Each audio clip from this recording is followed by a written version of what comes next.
नमस्कार, बहुत बहुत स्वागत करते हैं आपका let's crack UPSC CSC Hindi के इस प्लेटफॉर्म पे। मैं हूं आपके साथ डॉक्टर ख्याति। आपके साथ आज की क्लास की शुरुआत करें इससे पहले कुछ इंपॉर्टेंट इन्फॉर्मेशन ले लेते हैं। देखिए, ये स्लाइड मेरे बारे में है। अनअकैडमी की बात करें तो हर साल 3 में से एक स्टूडेंट का सिलेक्शन अनअकैडमी के प्लेटफॉर्म पे होता आया है। 1.5 एक्सटेंशन बोनांजा ऑफर चल रहा है, जहाँ पे 12 मंथ के साथ 6 मंथ, 18 महीने के साथ 9 महीने और 24 महीने के साथ 12 महीने फ्री दिए जा रहे हैं। और ये जो ऑफर है वो 24 जून को एंड हो रहा है। अभ्यर्थी से अधिकारी तक का सफ़र, जिसमें यदि आप इंटरव्यू की भी चुनौती को पार कर ले जाते हैं तो आपको 100% फी रिफंड की जाएगी। मेंस क्वालिटी एनरिचमेंट प्रोग्राम है, जिसमें 16 सेक्शनल और 4 फुल लेंथ टेस्ट होंगे। इसके थ्रू आप अपने इसके आंसर राइटिंग को और अच्छा इम्प्रूव कर सकते हैं। ये 18 जून से है। इसके अलावा कुछ ये आपका बैच है all star and foundation batch for UPSC CSC 2024-25 के लिए। ये जो है बैच आपका 2022 से जून 2022 से स्टार्ट हो रहा है। अगर आप इसमें एडमिशन लेना चाहें तो आप इसमें MK लाइव रेफर कोड का यूज़ करें। लक्ष्य बैच है जिसकी शुरुआत 22 जून से होगी, ठीक है। इसमें भी एडमिशन के लिए आप MK लाइव रेफर कोड का यूज़ करें। ये कुछ ऑप्शनल बैचेज हैं, mathematics, agriculture, sociology, PSIR, again some optional batches. देखिए, आज की क्लास में हम उन महत्वपूर्ण चीज़ों पे बात करने वाले हैं। महत्वपूर्ण मतलब कि कहीं ना कहीं देखिए 3 चीज़ों से आपका देश चलता है। एक हो गया सामाजिक, एक हो गया आर्थिक और तीसरा हो गया आपका राजनीतिक। तो जब हम आर्ट एंड कल्चर की बातें कर रहे हैं तो हमें ये समझना भी ज़रूरी है कि ये जो भारत की एकता है या जो सांस्कृतिक एकता है, इस सांस्कृतिक एकता को बनाए रखने में समाज का भी योगदान है। जैसे हमने देखा कि हाँ, जो केव आर्किटेक्चर थे या जो मंदिर स्थापत्य हैं, उसमें समाज ने अपना बहुत योगदान दिया। हर किसी वर्ग के लोगों ने दान दिया, हर किसी वर्ग के लोगों ने उसको प्रश्रय दिया, राइट। हर किसी का कहीं ना कहीं कंट्रीब्यूशन देखने को मिलता है। तो सामाजिक योगदान हमें देखने को मिलता है, आर्थिक योगदान देखने को मिलता है। लोगों ने दान वगैरह तो दिया ही, राइट। और कहीं ना कहीं जो मंदिर हैं या जो इंडो इस्लामिक आर्किटेक्चर्स हैं, वो इंडो इस्लामिक में हम लोगों ने ये भी देखा था कि राजाओं ने एक्चुअली आर्किटेक्चर क्यों बनवाए थे। तो उस समय के लोगों को रोजगार देने के लिए एक अच्छा विकल्प था कि अगर हम स्थापत्य वगैरह बनवाना शुरू कर दें तो लोगों को रोजगार मिल जाएगा। तो कहीं ना कहीं हमने सामाजिक भी देखा है, आर्थिक भी देखा है। और अगर राजनीति की बात करें तो कहीं ना कहीं हमें समझना होगा भारतीय संविधान को, संसद द्वारा बनाई गई विधियों को। तो कौन कौन से ऐसे अनुच्छेद हैं जो भारत में कला संस्कृति का प्रतिनिधित्व करते हैं, और कौन सा ऐसा संसदीय एक्ट है या पार्लियामेंट्री प्रोविजंस है जो आर्ट एंड कल्चर की बात करता है। बहुत छोटा सा टॉपिक है, मेरे ख्याल में 15-20 मिनट का ही टॉपिक है, ताकि ये भी हम देख लेते हैं, ताकि जो है हमारे आंसर राइटिंग में हमारे पास पर्याप्त स्टफ हो। क्योंकि जब आप आंसर लिखेंगे ना तो आपके पास सारे एंगल पे बात करने के लिए मुद्दे होने चाहिए। आप सामाजिक, आर्थिक, राजनीतिक, धार्मिक, है ना, हर दृष्टिकोण से जब अपने आंसर्स को लिखेंगे तो कहीं ना कहीं इसमें मजबूती मिलेगी। ज़्यादातर जैसे जब हम कभी मूल्यांकन वाला क्वेश्चन अटेम्प्ट कर रहे होंगे या जब कभी विश्लेषणात्मक एनालिटिकल क्वेश्चन अटेम्प्ट कर रहे होंगे तो उसमें रिक्वायरमेंट होती है कि आपको जो प्रोविजंस हैं उनके बारे में भी पता हो। हालांकि जब हम लोग करंट अफेयर्स की क्लास देखेंगे तो उसमें ये भी देखेंगे कि करंट में कौन कौन से आर्टिकल्स है, करंट में कौन कौन से ऑर्गेनाइजेशन है जो इस ओर वर्क कर रहे हैं। फिलहाल तो जो कॉन्स्टिट्यूशनल प्रोविजंस है वो आज की क्लास में हम और आप देखने वाले हैं, राइट। तो जरा शुरू करते हैं। सबसे पहले 1 बाय 1 चलें तो भारत के संविधान में जो शुरुआत होती है वो प्रस्तावना से होती है।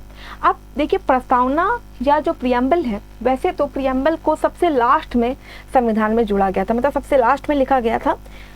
सबसे लास्ट में लिखने के बाद उसको सबसे पहले लगा दिया गया, राइट। आप सबसे लास्ट में क्यों लिखा गया और सबसे पहले क्यों लगाया गया?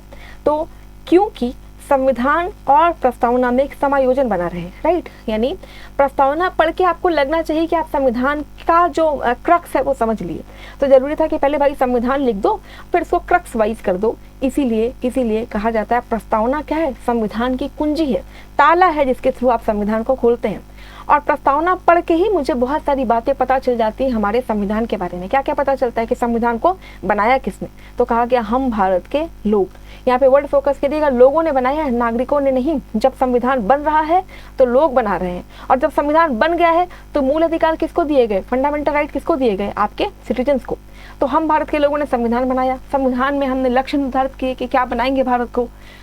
अब जब इसमें हम कल्चर की बात करें तो इसमें कल्चरल एस्पेक्ट क्या आता है, जब इसमें कहा गया कि हम भारत को क्या बनाने वाले हैं, तो क्या संपूर्ण प्रभुत्व संपन्न, समाजवादी, फिर पंथ निरपेक्ष। ये जो पंथ निरपेक्ष है, यहीं से हम आपके कल्चर को ट्रैक कर सकते हैं। कहा गया कि राज्य का कोई धर्म नहीं होगा, राज्य का कोई धर्म नहीं होगा। तो इसका मतलब क्या है, राज्य धर्मी होगा? नहीं। यदि हम प्रस्तावना के मूल उद्देश्यों को पकड़ें तो यहाँ पे कहा गया राज्य का कोई धर्म नहीं होगा। इसका मतलब ये बिल्कुल नहीं है कि राज्य जो है अधर्मी है। इसका मतलब राज्य की हर धर्म से बराबर नहीं, आदर्श दूरी है। दोनों वर्ड्स में फर्क है। जब हम कहते हैं बराबर, तो मतलब मेरा इनसे हर किसी से बराबर है, इक्वी डिस्टेंस है। लेकिन यहाँ पे वर्ड इक्वी नहीं है, यहाँ पे वर्ड है आइडियल डिस्टेंस। दोनों का फर्क क्या है? जैसे सपोज करो मैं बोलूँ कि हम जो है, सपोज करिए मैं हूँ और मेरा पति है और मेरे बच्चे हैं, ठीक है। मैं डाइट पे हूँ, आपको देख के लग रहा होगा कि हाँ इनको डाइट की बहुत ज़रूरत है।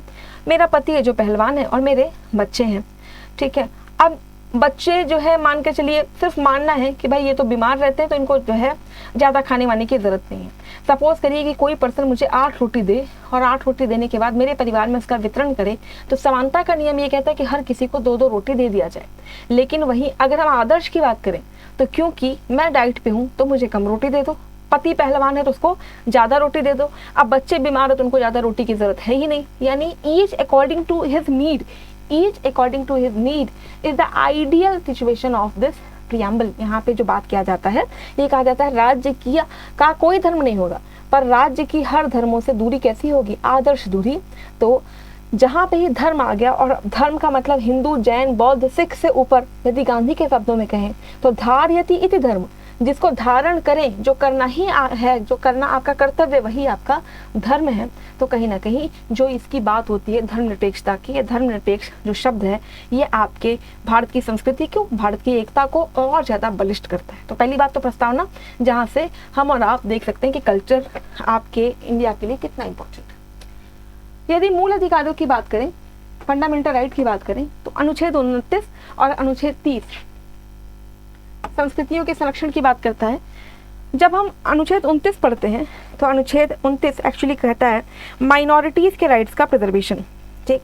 लेकिन जब इसकी व्याख्या देखो तो इसमें कहता है कि जो अल्पसंख्यक लोग हैं, जैसे वो किसी भी जगह पे रहते हैं, किसी मतलब कहा जाता है, जब इसकी लाइन पढ़े तो किसी भी समुदाय के लोग जो भारत के किसी राज्य में रह रहे हों या जिनकी अपनी भाषा हो, लिपि हो और संस्कृति हो, उनको उसके संरक्षण का अधिकार होगा। लेकिन अगर आप देखें तो इस जो एक्ट है ना, आर्टिकल 29-30, आर्टिकल 29 की बात करें तो ये थोड़ा सा कॉन्ट्राडिक्टरी लगता है। आर्टिकल 29 की जो हेडलाइन है वो कहता है माइनॉरिटीज़ के इंटरेस्ट की बात हो रही है, लेकिन जब आप आर्टिकल 29 को पढ़ेंगे तो वहाँ पे लिखा है कि भारत में रहने वाला, भारत के किसी भी भाग में रहने वाला वो व्यक्ति, वो नागरिक, व्यक्ति नहीं नागरिक, जिसकी अपनी भाषा हो, धर्म हो और लिपि हो। तो ये अधिकार आप माइनॉरिटीज़ को दे रहे हैं, नागरिकों को दे रहे हैं, राइट। तो इसका मतलब आर्टिकल 29 माइनॉरिटीज़ को एक्चुअली डिफाइन नहीं कर रहा है। हालांकि हमें यहाँ पे कल्चरल एस्पेक्ट को ही देखना है, बाकी सारी चीज़ें जब कभी आपसे पॉलिटी पे बात होगी तो समझेंगे। तो आर्टिकल 29 ये उन लोगों को अधिकार देता है जिनकी अपनी निश्चित भाषा हो, ठीक है, लिपि हो, संस्कृति हो। अगर आप उसके संरक्षण का मतलब करना चाहते, उसका प्रबंधन करना चाहते हैं, तो आपको मौलिक अधिकार दिया गया है। और पता है आपको मौलिक अधिकार, ये वो अधिकार है जिसको देना राज्य पे बाध्यकारी है। और यदि व्यक्ति या यदि नागरिक, व्यक्ति नहीं नागरिक, उन अधिकारों का अभ्यास नहीं कर पाता तो वो directly supreme court of India की शरण ले सकता है। वहीं यदि अनुच्छेद 30 की बात करें, अनुच्छेद 30 क्या कहता है कि जितने भी माइनॉरिटीज़ हैं, अल्पसंख्यक हैं, अल्पसंख्यकों को शैक्षणिक संस्थानों को स्थापना करने और उसके प्रशासन मतलब एडमिनिस्ट्रेशन का पूर्ण अधिकार दिया जाएगा। ये भी इनका मौलिक अधिकार है। तो कहीं ना कहीं देखिए, अल्पसंख्यक किसको कहा गया, चाहे धार्मिक आधार पर अल्पसंख्यक हो, चाहे भाषाई आधार पर। अभी भाषा क्या है और आपका धर्म कहीं ना कहीं आपके कल्चर, संस्कृति का भाग बनते हैं। यानी मौलिक अधिकारों की बात करें तो अनुच्छेद 29 और अनुच्छेद 30 आपके आर्ट एंड कल्चर से डील करता है, ठीक। तो ये तो 2 हो गए आपके मूल अधिकार। अभी हमने देख लिया आपका प्रस्तावना, कि प्रस्तावना में क्या बातें हैं जो आर्ट एंड कल्चर को डील करती है। फिर मूल अधिकार में क्या वो चीज़ें हैं जो आपके आर्ट एंड कल्चर को डील करती है। फिर एक छोटा सा भाग आपका DPST। अब DPST की बात करें, यानी राज्य के नीति निदेशक तत्व। पहला क्वेश्चन, क्या राज्य के नीति निदेशक तत्व बाध्यकारी हैं या नहीं है? देखो खास बात ये याद रखिएगा, राज्य की नीति निर्देशक तत्व बाध्यकारी हैं या नहीं, बाध्यकारी हैं, लेकिन बाध्यकारी होने का मतलब ये नहीं है कि इनका तुरंत अभ्यास किया जाए। यदि आप अपनी जो बेसिक बुक्स हैं उनको पढ़ें, एनसीईआरटी को पढ़ें, तो वहाँ पे लिखा है कि डीपीएसपी का अभ्यास राज्य करेगा, लेकिन जब उसके पास उपयुक्त संसाधन हो जाएंगे तब, ठीक है। यानी संसाधन होने पर ये राज्य की जिम्मेदारी होगी कि वो डीपीएसपी के लक्ष्यों को मतलब जो उद्देश्य हैं उनको फुलफिल करे। इसीलिए आप देखते होंगे कि जो डीपीएसपी है या जो आपके राज्य के नीति निर्देशक तत्व हैं, उसमें खास बात क्या रहती है कि इसमें जो भी आर्टिकल्स लिखे हैं धीरे धीरे हम उनका इम्प्लीमेंटेशन भी देखते हैं। जैसे आर्टिकल 40 पंचायतों की बात करता था, फिर हमने देखा कि हाँ पंचायतों का इम्प्लीमेंटेशन भी हुआ, राइट। पर्यावरण संरक्षण की बात है आपके नीति निर्देशक तत्वों में, राइट। समान जो है न्याय दिलाने की बात की गई आपके नीति निर्देशक तत्वों में। इसी तरीके से अनुच्छेद 49 है, अनुच्छेद 49 क्या कहता है, संसद द्वारा बनाई गई विधि द्वारा, किसके द्वारा, संसद द्वारा, कि यदि संसद विधि बना दे तो संसद द्वारा बनाई गई विधि द्वारा या उसके अधीन राष्ट्रीय महत्व, यानी संसद द्वारा बना दे, विधि बनाए, या संसद के अधीन राष्ट्रीय महत्व हो, राष्ट्रीय मतलब राज्य राष्ट्र के लेवल पे यदि महत्व वाले घोषित किए गए कलात्मक या ऐतिहासिक, कलात्मक या ऐतिहासिक, कलात्मक मतलब आर्किटेक्चर बना तो ऐसा कलात्मक, जैसे हम लोगों ने देखा था ना कि कोई स्तूप बना, कलात्मक अभिव्यक्ति कर रहे हैं। और कलात्मक दो तरह की होगी, एक होगा परफॉर्मिंग, एक होगा विजुअल। विजुअल मतलब जिसको हम और आप देख सकें, परफॉर्मिंग मतलब प्रदर्शन करें, जिसका प्रदर्शन हो सके।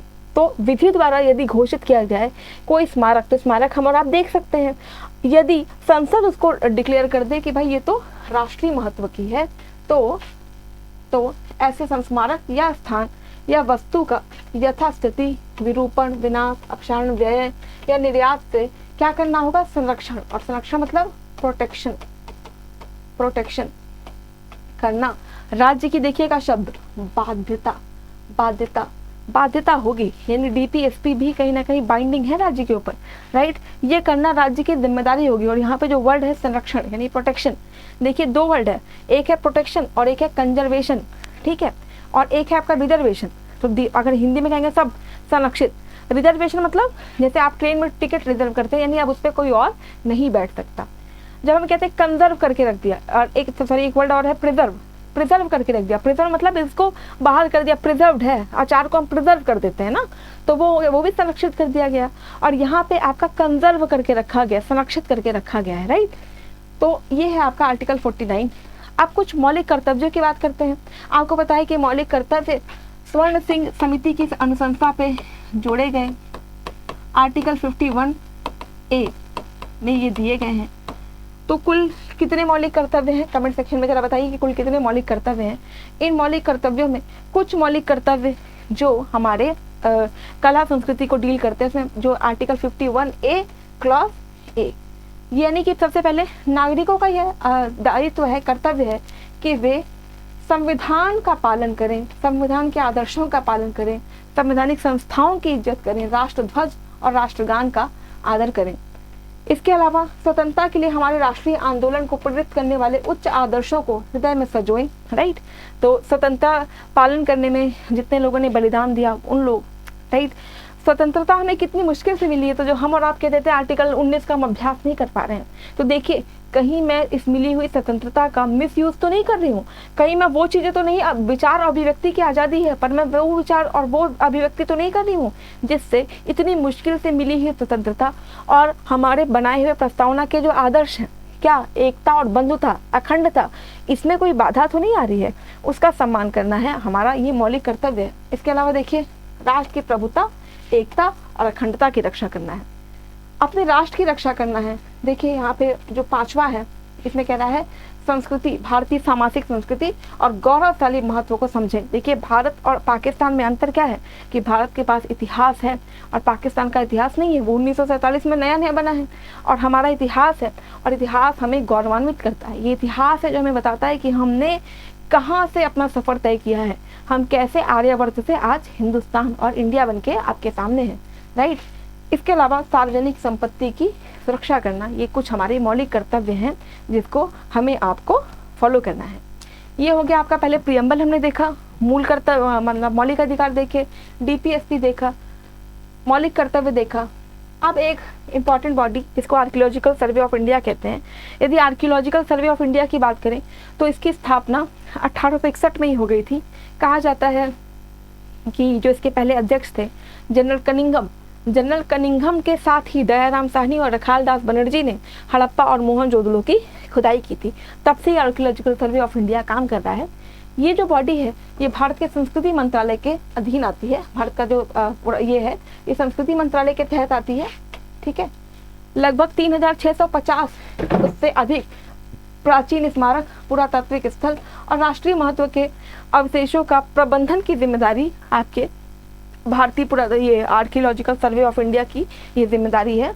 इसके अलावा इसमें देखा जाए तो खास बात कि इसकी स्थापना 1861 यानी जब अंग्रेज थे तभी हो गई थी, और इसके जो पहले अध्यक्ष थे वो अलेक्जेंडर कनिंघम थे। जनरल कनिंघम यही जो है इसके अध्यक्ष थे। इसकी गतिविधि की बात करें तो पुरातात्विक अवशेषों का संरक्षण करना, पुरातात्विक स्थलों की खोज करना, संरक्षित स्मारकों का संरक्षण, रख रखाव, ये सब आर्कियोलॉजिकल सर्वे ऑफ इंडिया की ही भारत में जिम्मेदारी है। राइट, कई सारी परियोजनाएं ये लोग लेकर आए हैं। क्या क्या परियोजनाएं, अगर आप एक या दो का नाम मुझे बताएं कि करंट में archaeological survey of India Bharat में जो ये ऐतिहासिक महत्व की चीज़ें हैं उनके संरक्षण के लिए कौन कौन सी स्कीम लेके आया है। कोई 2 स्कीम कमेंट सेक्शन में जरा बताइएगा।